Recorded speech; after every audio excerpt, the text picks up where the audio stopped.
Hello and welcome to the course of Computer Network Part 2. And today we are going to discuss one of the multiple access protocol. And before going into the detail of multiple access protocols, let me just tell you something about data link layer. That, as we all know, that data link layer is responsible for node to node delivery. That means from the current network card to the next possible network card. So when the data at the network layer comes down to the data link layer, what I mean to say is when that particular packet which is at the network layer comes down at the data link layer.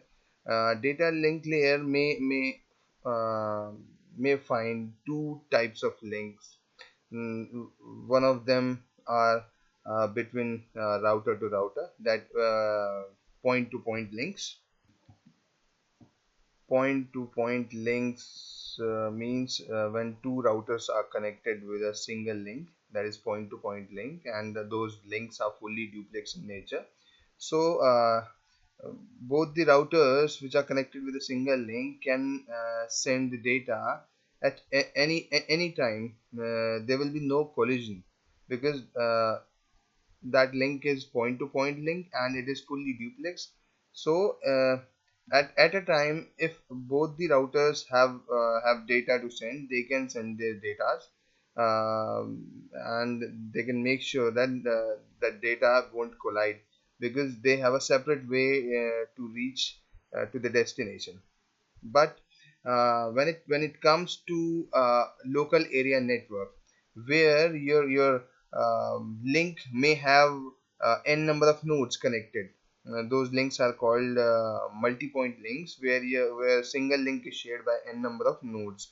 So during that time, your data link layer plays a vital role because if in that case, when a single link is shared by multiple number of nodes in a local area network, and at a time more than one node will try to send the data, so there will be a collision in that particular link. So data link layer provides multiple access protocols which are used to handle that situation of multi-point links where a single link is shared by n number of nodes. So it's very simple. At data link layer, uh, data link layer may find two types of links: point to point and multi-point links. Point to point links are most of the time are in between two routers. With two routers are connected with a single link with a fully duplex facility, so there will be no collision. But when it comes to local area network part, as I told you a couple of minutes back, that in that case there are chances of getting the data uh, collide with each other because a single link is shared by n number of nodes. So that situation is handled by multiple access protocols, and this particular slide shows us some examples of our networks. That it's a shared wire cabled Ethernet, and it's a Wi-Fi 802.11, and it is 802.3. It is shared radio frequency through satellite, and it's a simple example of humans at a cocktail party. So how this multiple access protocol or protocols will handle this situation, that we'll see. Okay, so as this slide says, that we have three broad categories of multiple access protocols which are used for handling the situation when a single link is shared by n number of nodes. So the first category, broad category, is channel partitioning, and under this category we have three very known protocols which we have already studied in our last semester. And the name of those protocols are, or those methods are, TDMA and FDMA and CDMA. These are the three methods uh, which are used for this type of problem, and all the three methods come under channel partitioning protocols. The second and the most important multiple access technique uh, is a random access category, and under this category we will learn about how pure unslotted aloha works for multi-point links. And after that, under the same category, we will learn about slotted aloha, which has some benefits. And slotted aloha has a very good efficiency if you compare it with the pure aloha. And the third protocol comes under this category, random access, is CSMA, carrier sense multiple access, which is again got two subtopics, CSMA CD and CSMA CA. CD stands for collision detection and CA stands for collision avoidance. And the third broad category comes under this multiple access protocols, is taking turn protocols, and we'll study this particular topic um, in detail as well. So let's talk about channel partitioning protocols which we have over here. So the first one is TDMA, which stands for time division multiple access. I hope you all are aware about this particular protocol. TDMA is a technique in which when a single link is shared by n number of nodes, then TDMA technique just divide the complete channel into n time slots according to the required by the n number of users.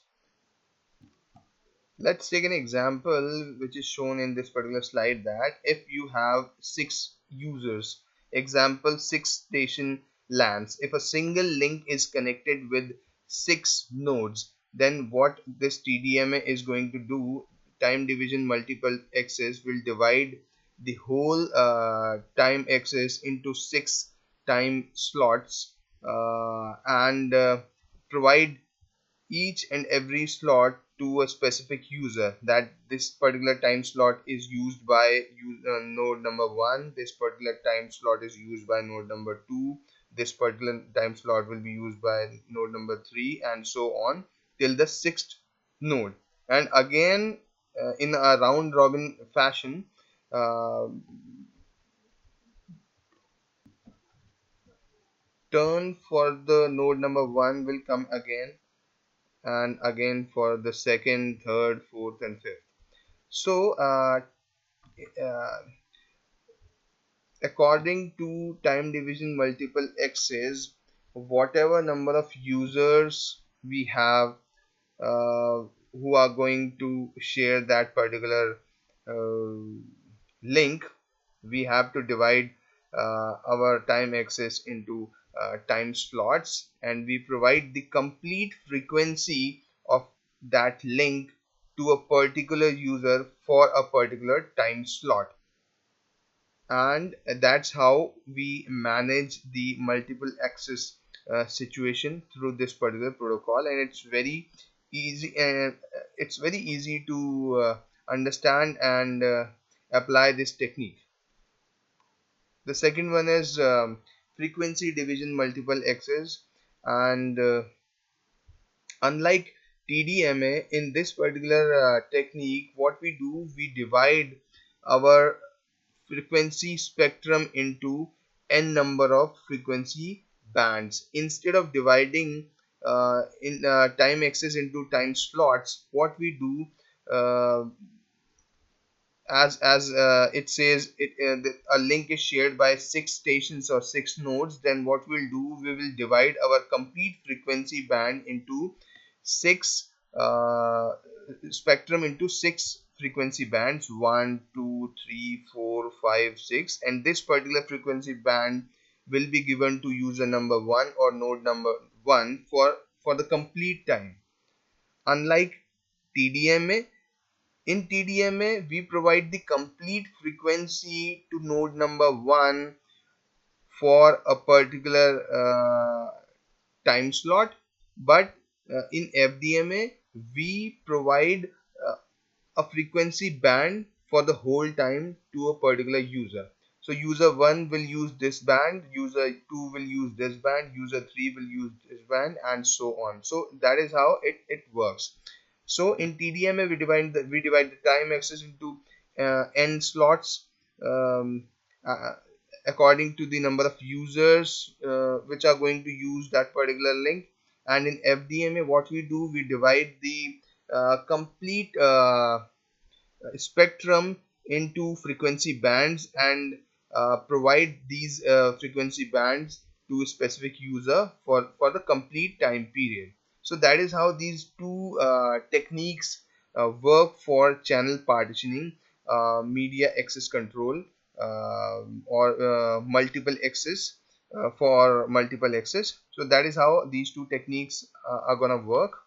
Now let's concentrate on our random access protocols. The second broad category of multiple access protocols is random access protocols. And as I told you earlier, that in this category we have got three protocols: slotted ALOHA, pure ALOHA, and we also call it unslotted ALOHA. And the third technique is CSMA, which stands for carry essence multiple access. And under this main topic we have got two subtopics as well: CSMA CD and CSMA CA.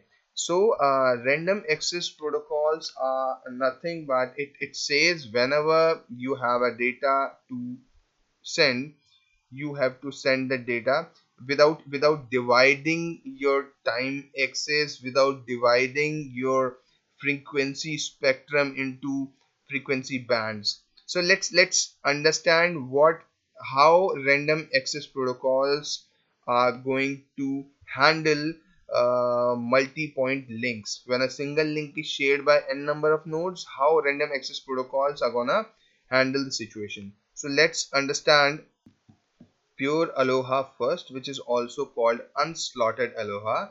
And why do we call it unslotted or pure ALOHA? Because we do not divide the time axis into time slots in this. So this particular topic comes under random access protocols. And pure ALOHA says it's a very straightforward and simple random access protocol. It says whenever a node has a frame to send, just send that frame without bothering about the link, without checking the link whether it is busy or not. It's straight and simple. Whenever a node has a frame to send, it sends it on the link without checking whether it is busy or not. There are chances of collision in this particular protocol, and the efficiency of this particular protocol is very bad. You will see very soon. And before going into the detail of pure ALOHA, one thing you need to understand and keep it in your mind, that size of all frames from all the nodes are equal. Let's take an example from this diagram, that these are the frames from different nodes. Let's take an example. It's from green node, it's from yellow node, and it's from purple node. So sizes of the frames are equal. You need to assume that thing. So let's understand how pure ALOHA works. So let's take an example that we have got this time axis, and node i's frame, node I is start sending its frame at point t is equals to 0. And this node is going to take the whole uh, time frame. So as I told you earlier, that it's very simple protocol. Node I has a frame to send at t is equals to 0. node I sends this frame without checking whether the link is busy or not. So when node I's frame will get successful transmission, when, what do you think? When it will get through? So for the successful transmission of this particular frame, you need to make sure that before this particular time frame, so you have to make sure that no other node sends its frame during the transmission of uh, node i's frame.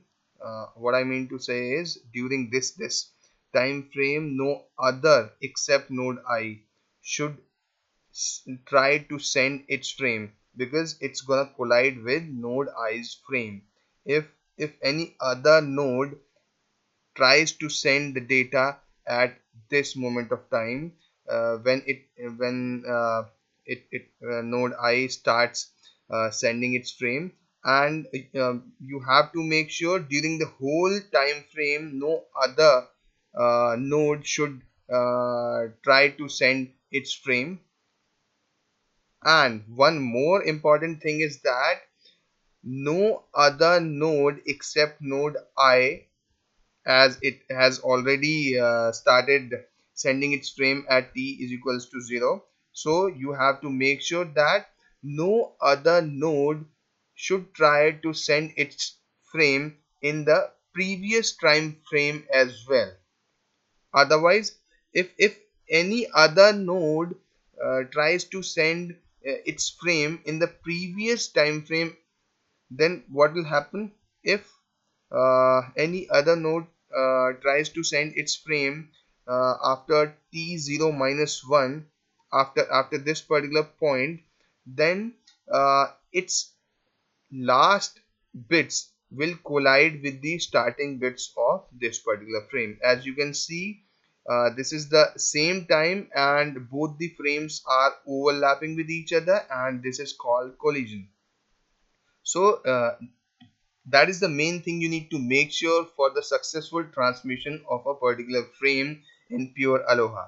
And in the same way, during the transmission of node i's frame in this time frame, if any other node tries to send its frame, as you can see, this purple frame is sent at this particular time during the frame transmission of no during this during the transmission of this yellow frame. You can see purple is again overlapping with the yellow frame. The last bits of yellow frames are overlapped with the starting bits of purple frame. So again, this is collision, and um, node I will never get a successful transmission in this particular situation. So what is the vulnerable period for node I to send its frame? Is from t0 minus 1 to t0 plus 1. It means 2 time frames is the vulnerable time for node I. So how node I will be able to successfully transmit its frame in this particular time slot? That we'll see over here, that for the successful transmission of uh, this particular frame, node i's frame, p, node transmissions, p is the probability of node transmission. Okay, so so here you can see p is the probability of success, 1 minus p is the probability of not success. It's quite simple. So when your node i's frame will get a successful transmission, when p is there, probability of success, 1 minus p, probability of not success, for n minus 1 nodes. If, let's take an example, if a single link is shared by n number of nodes, then uh, node i's frame uh, gets its destination successfully without getting collided with any other node, uh, you need to make sure this particular condition p is the probability of success, 1 minus p is the probability of not success for n minus 1 nodes, and this one node is this, and again 1 minus p is the probability of not success for again n minus 1 nodes. This one is for the first time slot and this one is for the second time slot. So during two time frames, no other node except the node I should try to transmit its frame, then only node I's node will get a successful transmission. So that is how you get this probability and success, and choosing optimum value of p, and letting the infinity tends sorry n tends to infinity, the efficiency comes out for pure aloha is 1 by 2e, which is 18%, and it's very low. As you can see, 18% is a very low efficiency in a digital world, but it's a very straightforward and simple protocol which says whenever a node has a frame to send, it sends it without checking the channel whether it is busy or not. And one thing you need to assume in this particular protocol is all the frame frames are of equal size. So in the next lecture we'll see the efficiency of slotted aloha, and we will compare the efficiency of both the unslotted and slotted aloha, and see you in the next lecture. Thank you very much.